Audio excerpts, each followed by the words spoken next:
I don't know if you've had your breakfast or not. I had a little bit of coffee. That's always helpful.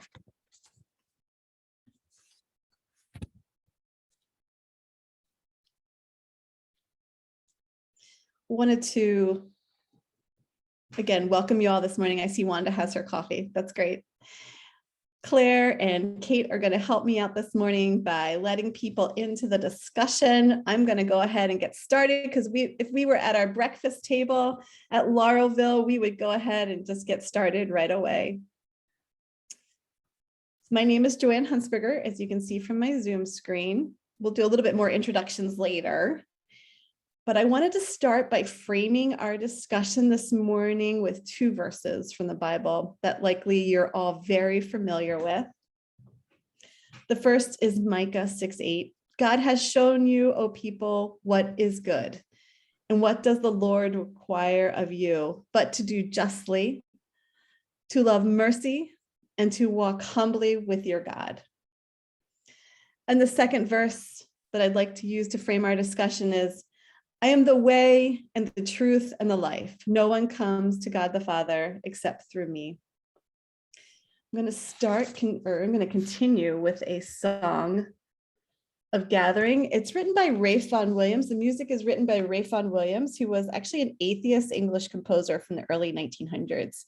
He set this poem to the 1600s Welsh poet George Herbert's poem, Come, My Way, My Truth, My Life. It's one of the songs in Ralph Vaughan Williams' 5 mystical songs. Even though the song was in the hymnal worship book, now called the Old Hymnal, the Old Blue Hymnal, I didn't really know it until I started exploring the Voices Together hymnal. The tune of the song is indeed mystical, as you're about to hear. It's a tune of wondering. And the poet makes the first line of each stanza into a metaphor for Christ, with the next lines of the stanza expanding on the metaphor. The first metaphor is from John 14. I just read that for you. I am the way and the truth and the life. Additional metaphors include light and feasting, which we'll come back to at the end, and joy. And the last stanza is a love letter to Christ. This poem has touched me in the recreation of John 14:16, as we have been challenged over the last several years about what is truth. Trying to determine what's truth and what's not has been difficult for ourselves and for the people around us. As care providers, we've been put in terrible situations of trying to explain to our loved ones what we think is truth based on what we think is the science and our understanding. So again, I want to use this song and especially John 14:6, to frame our discussion on ethics this morning. And this is how I see the frame, a 4-sided frame with Jesus as the guide to our discussion, a desire to find the truth, a need for wondering, that mystical music as we search for the truth, and a love for Christ who wants us to do justice, love mercy, and walk humbly. So I'm going to start with a song. As we know, songs are not always the best on Zoom. And what I have to do, because of my computer setup, it's not as good as my work computer. So at home, I have to start the music and then share my screen. So the music will start before the screen is shared. So I'm going to do that now. If for some reason it doesn't come through, just start waving your hands and things like that, and I'll figure that out.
back to our PowerPoint to give you an idea of the agenda for this morning.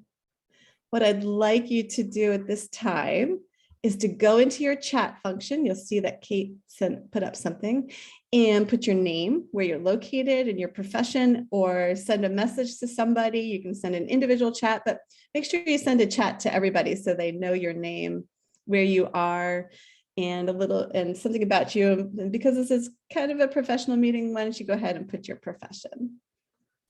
And then we'll give that about a minute, Claire. And then if you want to give the prayer of blessing on our conversation this morning, you can lead right into that.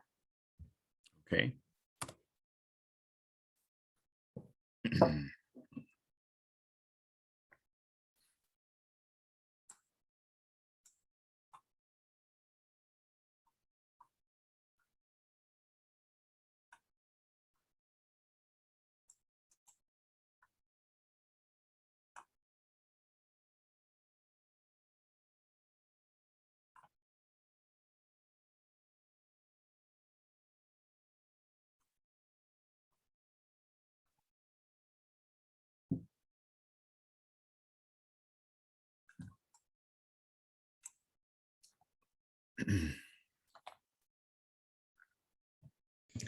And just, if you can, in the chat, make sure you send it to everyone as well.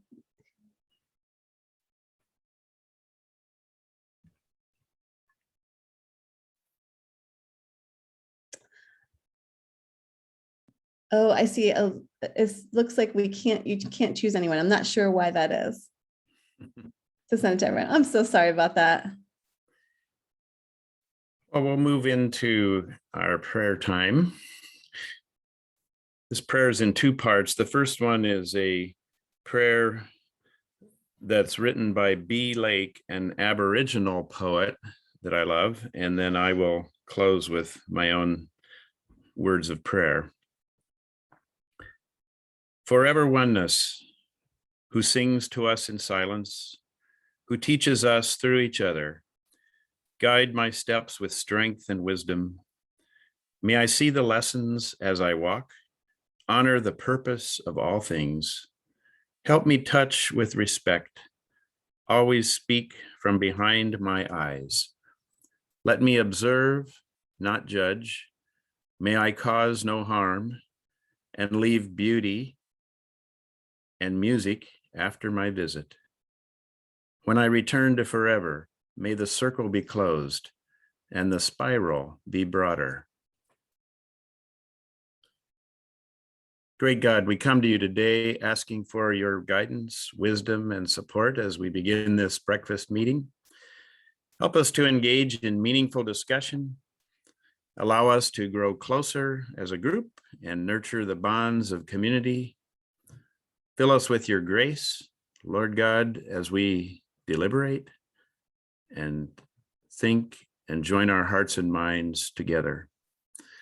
Continue to remind us that all we do here today, all that we accomplish, is for the pursuit of truth, for the greater glory of you, and for our community, and for the service of humanity. We ask these things in your name. Amen. Thank you, Claire. Just by way of a few verbal introductions, at least, my name is Joanne Hunsberger. I've been on the MHF board for several years in different capacity. I practice pediatric anesthesia at Johns Hopkins in Baltimore, Maryland. I'm joined by Claire, who just prayed with us this morning, and he's the president of the MHF board. Kate will be here part of the time, but also has some of her own pastoring responsibilities this morning, so she'll leave to do that. I see some other board members. If the board members want to put their hands up, I see Wanda and Andrew. Thank you for joining us, and many other wonderful faces that are so important to MHF. I'm sorry about the chat not being available for everyone, but what we're going to do is we'll have some breakout groups as best as I can. I'm going to try to manage that this morning. And at that time, I invite you to, in those smaller groups, to take a minute or two in the beginning of the first breakout group to introduce yourselves to each other. So over the past several months, there have been many articles written about the ethics of the COVID booster vaccine. As many are probably aware, on Friday, was it the FDA or the CDC came up with their decision of what they recommended for the US government, but it's based off of the Biden administration saying, hey, boosters should be available for everybody in September. And so there's been a lot of ethical discussion about it, with many, many articles being written. So I wanted to bring that to our discussion this morning so that we as providers can be part of that discussion in our own group that we can then take back to our places of work. I'm going to start by taking some of the articles that I found on just a quick search. Give me a second. I'm going to paste them into the chat so that you can go. I put the one that we're specifically going to discuss as the first, is the link in the chat there. So if you want to pull that up on your own computer or on your personal device, you can do that.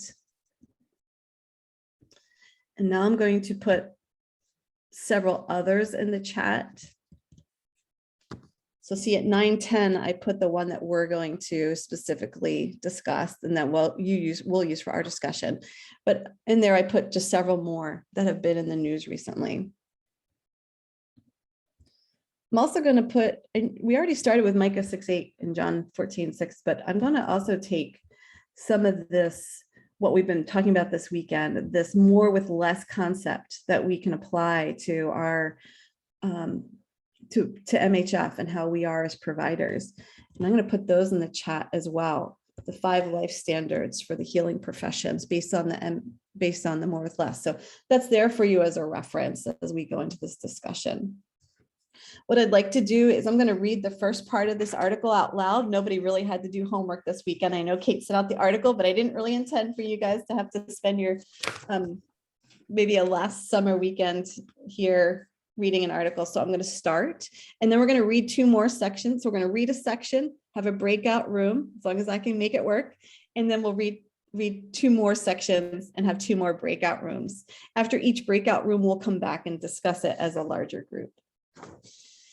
So if you have the article in front of you, you can read along with me. I'm also going to, once again, share my screen so you can follow along with me.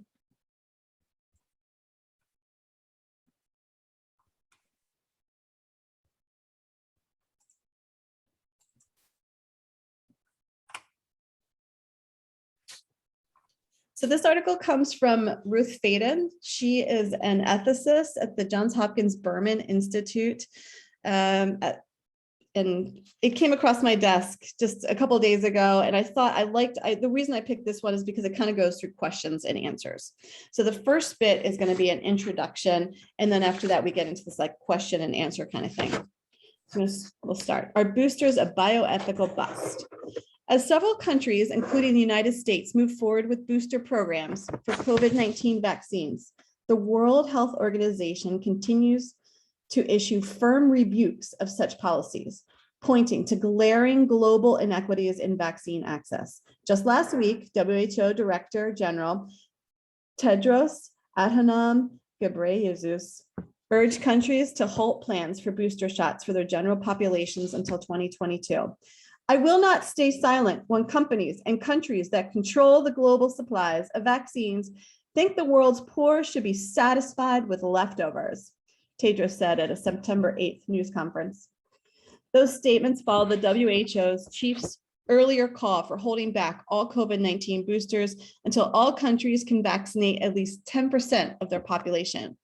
And an August 10th WHO document pointing to limited and inconclusive evidence on the need for boosters, as well as the danger of exacerbating inequities. In the US, the Biden administration has announced its intent to offer a 3rd booster shot to the country's residents 8 months after their initial vaccination series, a contentious plan Food and Drug Administration advisors will deliberate Friday, following a published review from 2 departing FDA regulators questioning the imminent need for booster shots. According to remarks from the White House press secretary, Jen Psaki, the US has donated about 140 million vaccine doses to over 90 countries. more than all other countries combined. With its booster plans, the US joins a number of countries, including Israel, France, Germany, and the United Kingdom, that have already announced or begun offering such programs amid the surge of the Delta variant. For insight on the ethical stakes at play, the Hub turned to Ruth Faden, founder of the Johns Hopkins Berman Institute of Bioethics. Faden serves on a working group of experts advising the WHO on COVID-19 vaccination policy. All right, now here begins the kind of question and answer portion. How can the concept of booster shots be approached from a moral standpoint? We can share with the idea that human rights, including the right to essential vaccines and medicines, are universal and belong to each of us, regardless of where we live. Yet we also understand that the first line of protection, the first guarantor of human rights, is the nation state. Some degree of partiality toward one's own residents is appropriate for a country's political leaders to take. Residents expect that, but there is no defensible moral stance I am aware of, no moral theory, no line of justification that can argue that this partiality is limitless, that any country should advance the interests of its own citizens, no matter the consequences for other people in the world, no matter the stakes of the entire world. This imbalance between the partiality of nations versus the goals of global justice has defined the entire COVID-19 tragedy. Booster shots are just the latest issue in the unsavory implications of vaccine nationalism. Globally, it's impossible to not describe the current situation as an ethical disaster. If current projections are credible, it does look like vaccine supply will be picking up significantly toward the end of this year and into 2022. There's a lot that could be accomplished in the next several months until that happens. There's a lot that could be done with the hundreds of millions, if not billions, of doses that will essentially be removed from the global market, with large, wealthy countries going for boosters for everybody in their population. So she starts by kind of giving us, we have a good introduction there, and then that first question. How can the concept of booster shots be approached with a moral standpoint? So in our first breakout room, what I'd like us to do is create two fictional people. So as you discuss this, what we just read, discuss it in your group and come up with two fictional people. The first one is someone in the US who wants a booster vaccine and maybe why they want that booster vaccine, why it's important to them, and then kind of thinking in that US centric position. And then someone in a resource limited country who wants their first vaccine. So thinking about backstories is what I'm hoping to have you do here. All right, let's try the breakout rooms. And also want to have you take a minute to introduce yourself.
Good morning, Doranim. Good morning. How are you? Good morning. Looks like you're in the hospital. Yeah, I'm working. Yes. How We you? How so we are you? good. We have started our session on ethics for breakfast. What we're talking about is the ethics of offering a COVID-19 booster vaccine here in the States. Yes. It's been an I ethical read. discussion. I read the document. Oh, good. So I can put you in a breakout room if you want. They're finishing their discussion. What they're doing right now is coming up with two fictional people, like a backstory of like helping the ethical discussion. So someone in the US who wants the booster and why they might want it and their reasoning and thought process and what makes the US want to offer this program. And then somebody in a resource limited country who might say, wait, why are you doing that? I want my first vaccine. Sure. Can I put you in one of those breakout rooms? Yeah, no problem. Great. Your voice would be welcome and wanted. Thank you.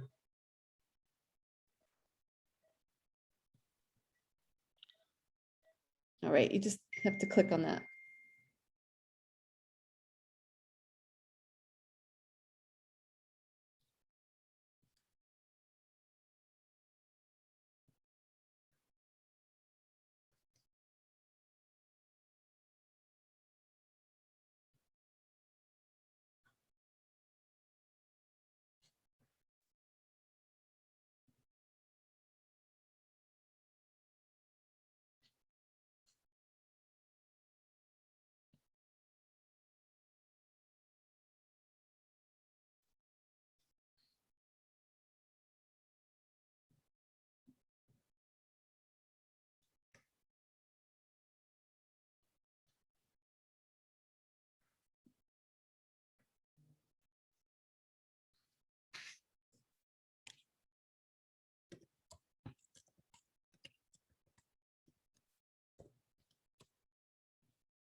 Welcome back, friends. That was too short. Okay, I wasn't sure. Way too short. I mean, better too short than too long. I don't want you to get bored or be unhappy with the discussion. Well, we'll have two more breakout sessions. So we've created two fictional people. You were in groups of about 4. I would like to hear some of these fictional people. You can just unmute yourself, or actually you want to raise your hand and then I can unmute you, or you're welcome to just talk as well.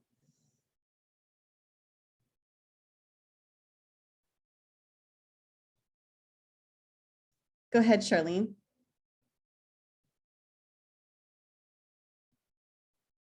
So ours was not fictional. It was actually a brother of mine who is just over 70, who has just completed both surgery and radiation treatment for cancer.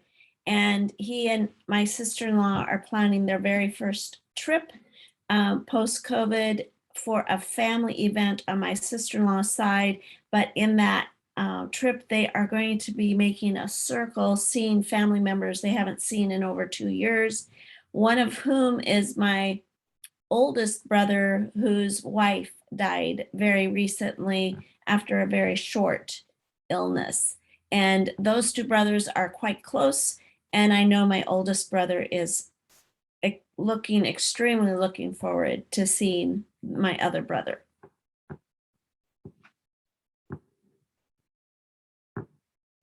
So it turns out we don't need fictional characters. These are people in our midst, people that we love. Do we have another person, a fictional person or real person that you can think about today?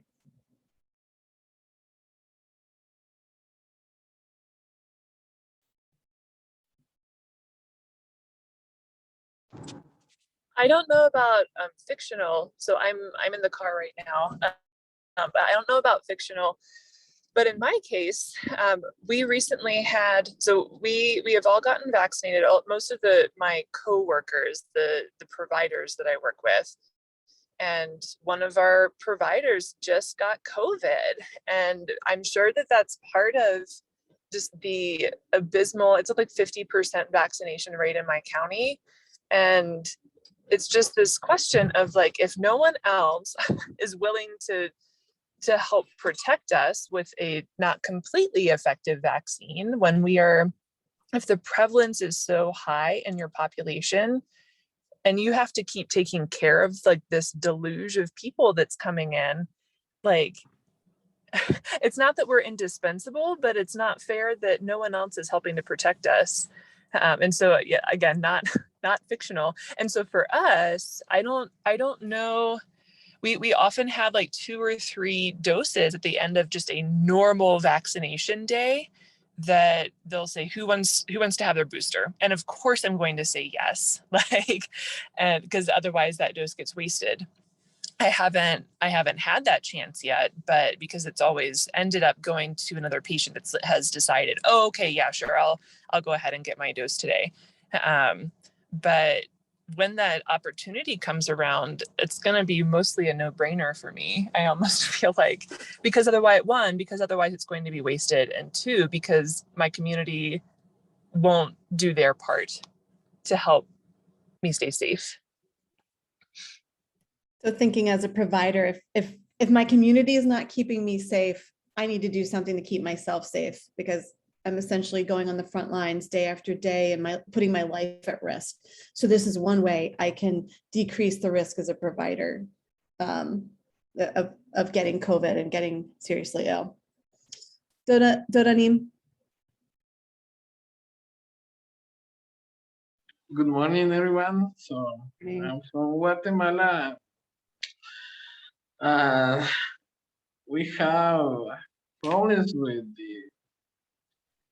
access to the vaccine. Is one of the problems, because many of the vaccines we are receiving, they are donations, and the people is afraid because when they say donations, in the past, the collective belief is the donations are in bad shape.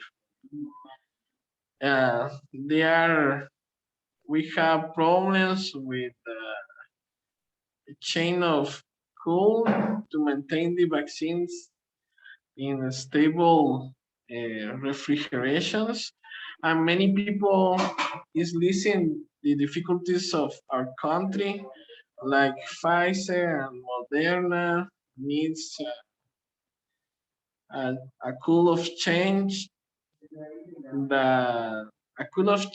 that need to have an effective and protected efficiency vaccine to the people. Months ago, we received a donation of almost 500,000 of vaccines of AstraZeneca, but the deadline for using them was just 2 weeks limits, because the expiration date is close to finish. So the people is worried that the donation we are receiving is vaccines in bad shape, so they won't work even if they get vaccinated. And when we listen here in the north hemisphere, they are going to put, or they're going to start, or already started a third dose of vaccines. And we still wonder why, even if we have the money to buy them as a nation, why they don't sell us enough vaccines. And a huge interrogations, and that's why is so many criticisms around the vaccines about the disponibility of the vaccines, the experience, expedition, expiry date, and of course, many people don't want to get the vaccines because other conspiracy theories that exist. Just going to restate some of the things that I heard you saying is that, sure, maybe you're getting some donations of the vaccines, maybe 500,000, wonderful number, but they're almost ready to expire. So holding the vaccines, keeping them refrigerated or maintaining them, whatever, we're not donating the infrastructure for that. And then on top of that, we're giving vaccines that are going to expire soon. And then frustrated that here we are in a country, we're starting to offer third vaccines. And even though your country may have the money to buy the vaccine, we're not selling them to you. Instead, we're using them here in our own country. These are incredible points. I'm going to stop this part of the conversation so that we can have more conversation.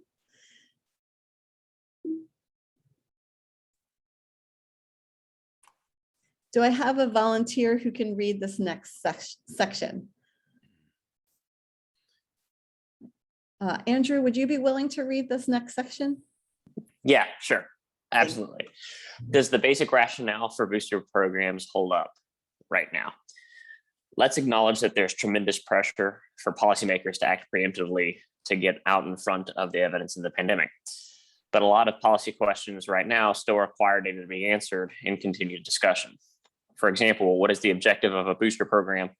Is it to maintain the same level of protection that was secured in the initial primary doses of vaccines for the entire population, or in protection against what?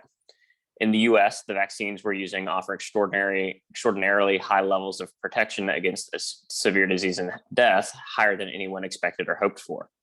But is our goal to keep everybody in our country at these high levels of protection we never anticipated, when so many people in other countries are completely unprotected? Thank you. Bill, would you be willing to read this next section?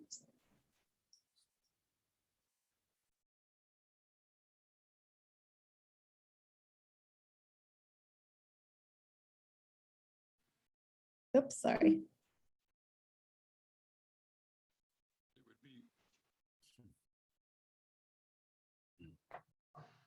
More limited policies may be justifiable to protect those most vulnerable to serious disease and death, like the immunocompromised and our oldest groups. We want to offer them protection against the most severe outcomes when it is realistically possible. In countries that already have vaccination programs, those groups were among the first to be vaccinated, so they're the furthest out from their primary doses while we are dealing with the Delta variant. The data are not clear, but suggest some waning protection over time. And for certain categories, such as the severely immunocompromised, it is possible the data may tell us eventually that 3 doses rather than 2 should be their appropriate primary vaccine regimen for baseline protection. But even if we serve our most vulnerable, we could hold off boosters for the rest of the population until we see better evidence. Thank you for reading. Breakout room number 2. So think about your fictional or real characters. Think about yourself. Think about the people you love. Think about people you don't know. and then make a list of pros and cons for a US COVID vaccine booster program. And then get into the shoes of the US government. Why are they thinking about this booster program? Why is it so important to them?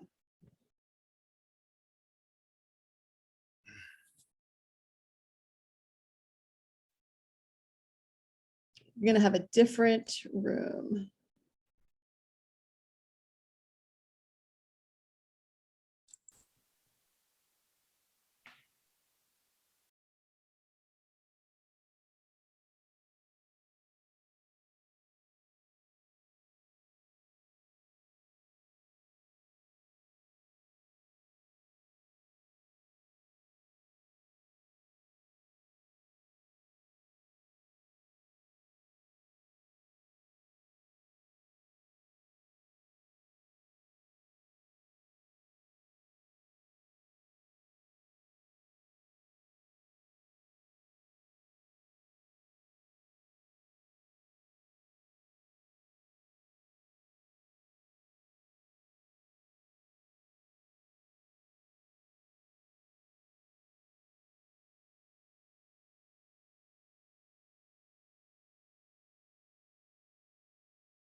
Welcome back again.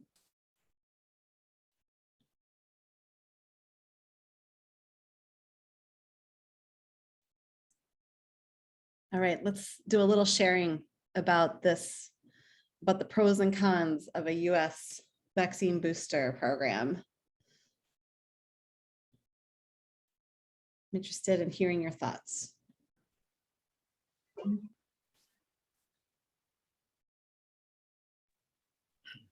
Sorry, I talk too much. But in the political moment that US have, national and international, I believe the third dose booster is more trying to quiet voices in US, the critical of the US citizens to the federal government. They are not doing enough to contain the pandemic expansions. It's my belief. The third dose still don't have, we're not seeing enough studies to see if it's going to work to increase the immunity response of the body to infections of COVID. I have always said if you have the money, you can do it.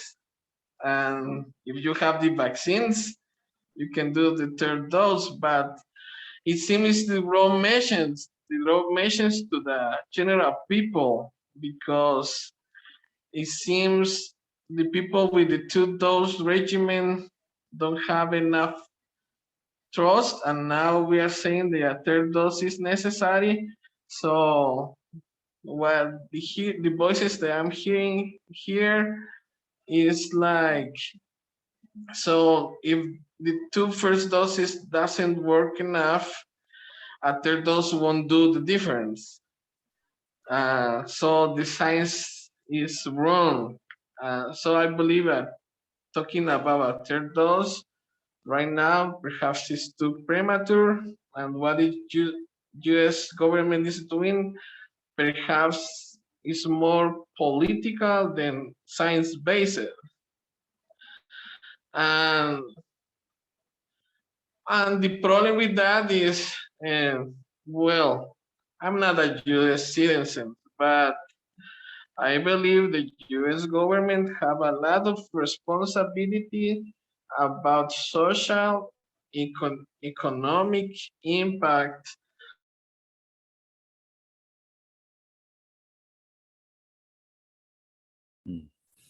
I think I lost your audio.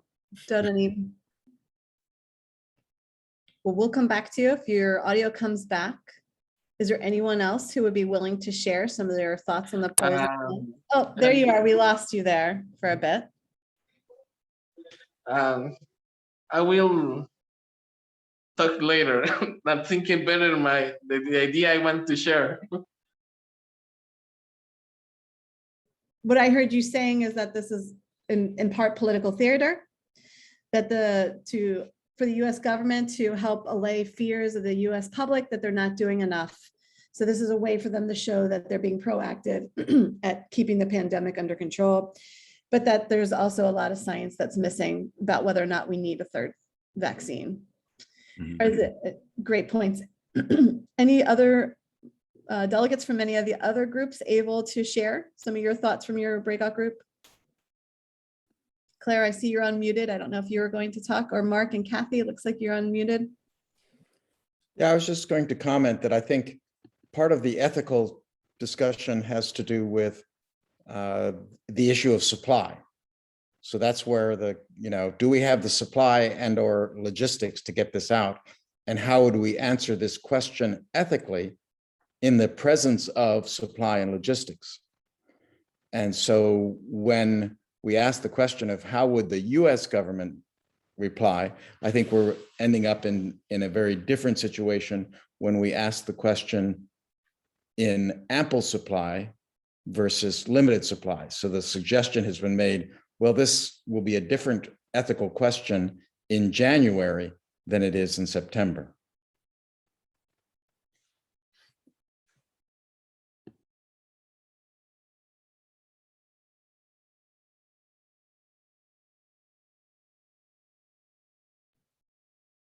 Can I get one more person to share from the other breakout group?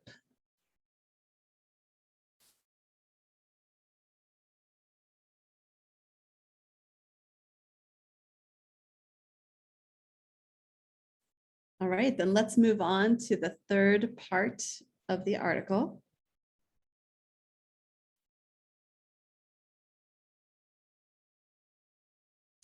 Beth, would you be able to read this section? Sure. What might be a reasonable course of action for the US to take right now? It would be unreasonable for the US to implement the same booster program that Israel is following. The pragmatic reality is that Israel is a much smaller country. You could argue against Israel's course of action, but it's just not nearly as consequential as what happens in the US and Europe. Now, there is a way we can walk and chew gum at the same time. For example, if the US were to address the near-term shortage of vaccines in the continent of Africa, which is in a terrible state right now, maybe we could sort of square the ethics circle. A lot of us are hoping and waiting for a big move by the US soon. Also, the announcement of boosters has already been made, but the administration has since qualified its position as contingent on rulings and recommendations from the FDA and CDC. There's still time to refine the rollout of the booster program in ways that align better with global justice and global equity obligations. A lot will turn on what the technical experts in these agencies and their advisory committees conclude. The jury's still out on what level of additional real-world protection a third shot provides, against what outcomes, for what groups of people, and against what variants. I'm hoping that for the near term, the bottom line policy will be no more than a very limited booster program for those at the highest risk. Hannah, would you read the last section? Sure. Even if we understand and respect all of the ethical complications of a booster shot, it's likely many will want one as soon as it's available in their country. So how do we reconcile our individual decisions within the larger global framework? This is always so hard. Surely if countries are justified in showing some partiality to their residents, so are we as individuals when it comes to our nearest and dearest. But as with nations, there are limits to what levels of partiality are appropriate. At minimum, those of us who are not as high risk of severe disease should wait and rely on the protection afforded us by our primary vaccine series. Also, as a general matter, it's best for people to follow the rules. The success of the pandemic response depends heavily on everyone following expert guidance and recommended public health policy. And finally, I want to underscore that we just don't know yet how much added protection in the real world a third shot will provide. Don't think about getting a booster as your ticket back to July 4th. People should not be relaxing their risk mitigation behaviors if they get a third shot.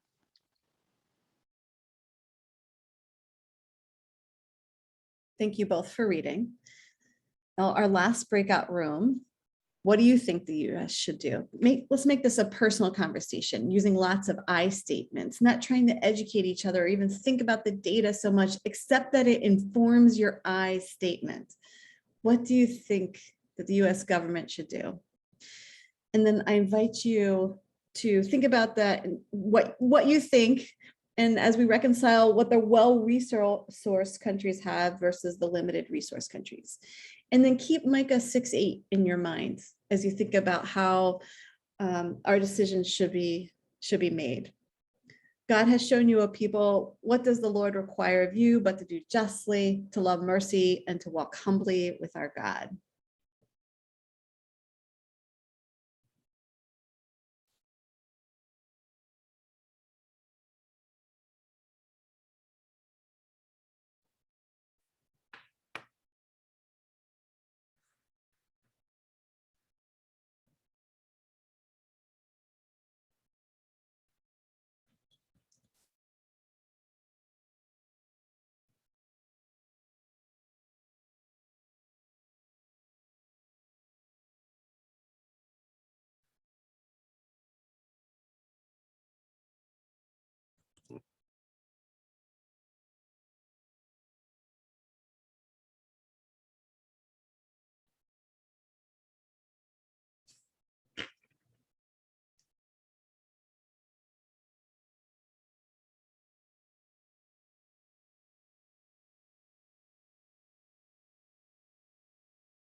I'm going to ask for some of your I statements now.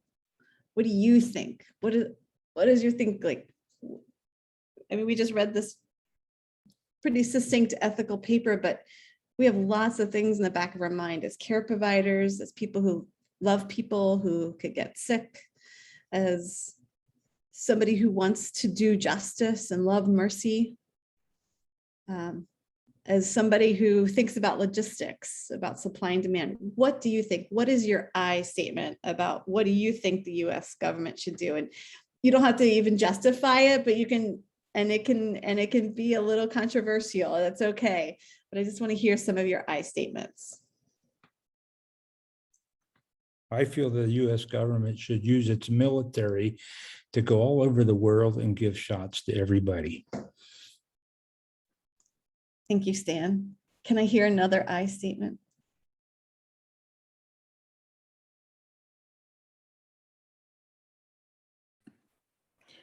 While the supply is constrained, I will keep moving myself to the back of the line for boosters.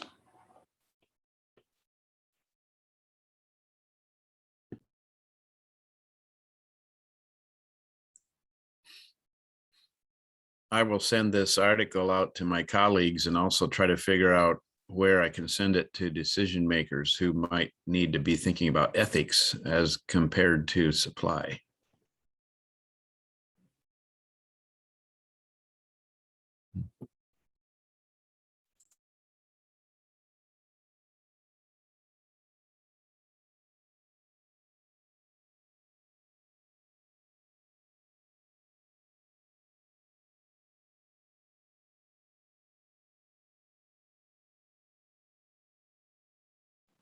There are people in my life who I think would potentially benefit from a booster sooner rather than later, but I think those same people would want to vaccinate more people all over the world.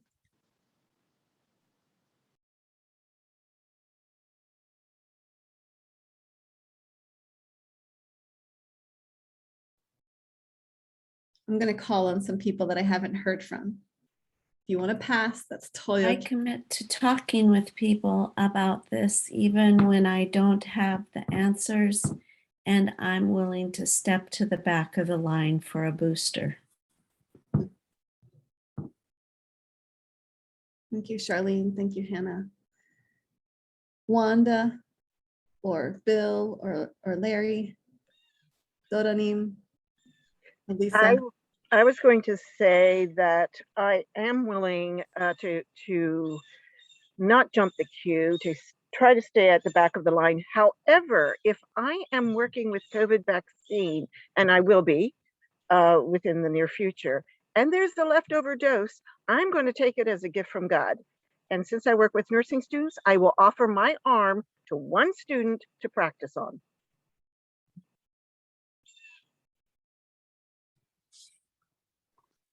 I'm going to try to continue to advocate, especially for my colleagues, the nurses I work with at the hospital, in the operating room and elsewhere, who are still not vaccinated. I'm still going to try and find a way to advocate for them to get vaccinated. And if a booster shot becomes available, I'm very conflicted about that, but honestly, I probably will do it. Sadly, it's almost embarrassing to admit it, because I understand that the world community doesn't even have that option. Thank you, Bill and Wanda. Well, at I'll this say point, go ahead. At this point in Oregon, I don't quite qualify yet, according to the governor's edict. But that's going to change. And I live in a retirement community, and everybody's going to line up for the shot, and I will probably line up for that shot. In terms of the questions in front of us, the U.S., this is part of U.S. policy on a lot of things. This is not an isolated thing, and we have big fish to fry. Not that this isn't a big fish, but Yeah. I like Stan's idea. I wish that our U.S. military would be doing that sort of thing.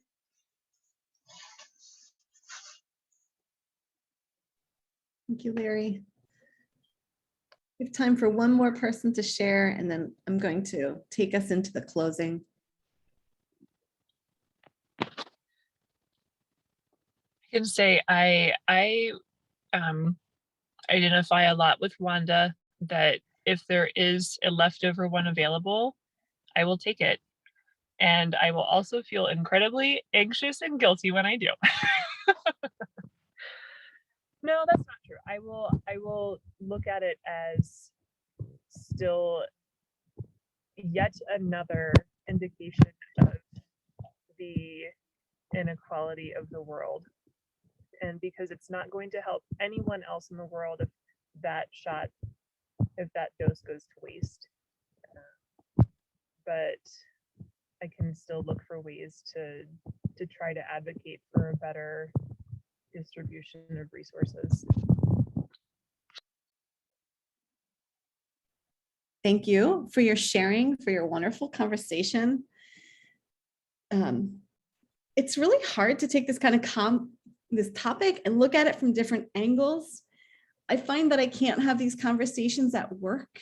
I don't know if that's true for other people. It becomes political or divisive. It's not framed in the context of Christ.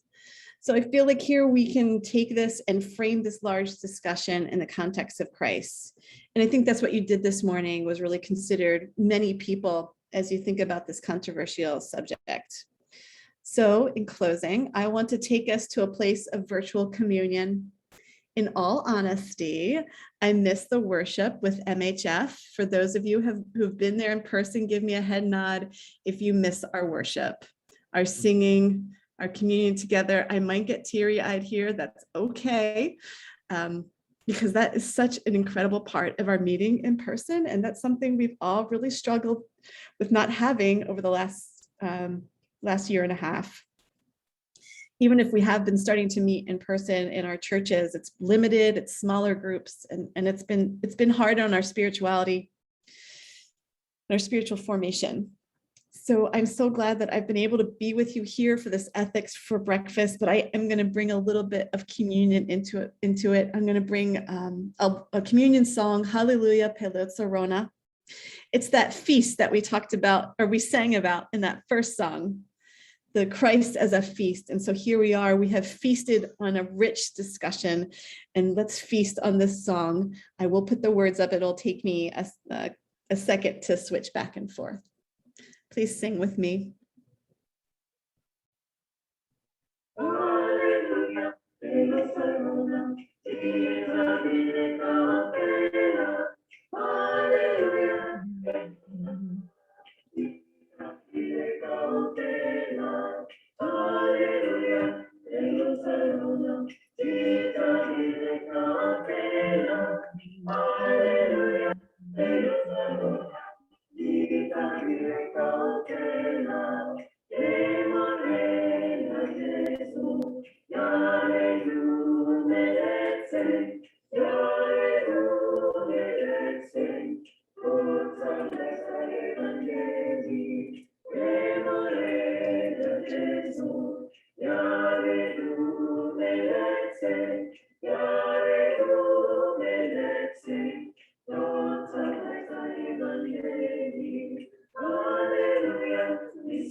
And to have a reading.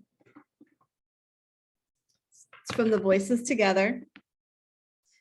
I'm going to read a line and then I'm going to invite you to say, God of grace, forgive us. It's number 893, 893 in Voices Together, if you have one. For failing to love others as you have loved us, God of grace, forgive us. Forgive us.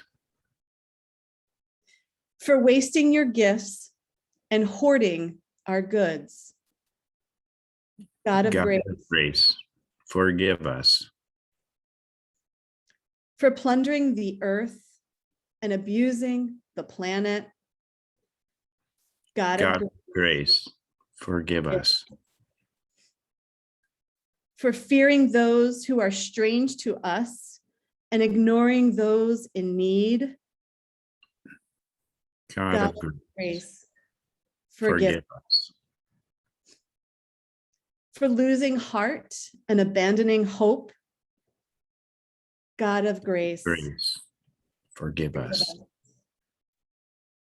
For all the ways we turn from you, God of grace, forgive us. We offer our prayers in the name of the one who saves us, Jesus Christ. Amen.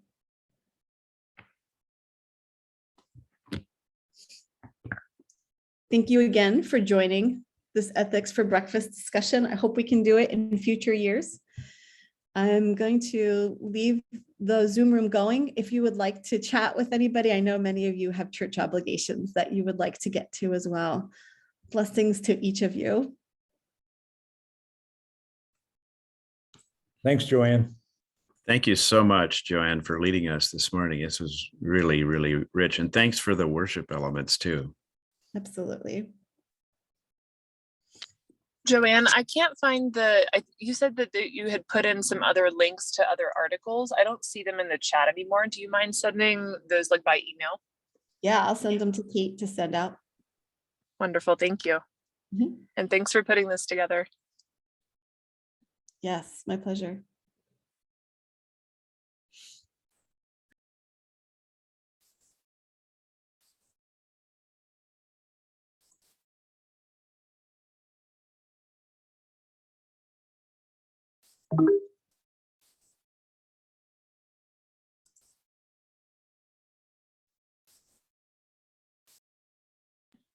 I feel like this is normally when we would all chat and talk for a while, so it's hard to just say goodbye. Have a wonderful day.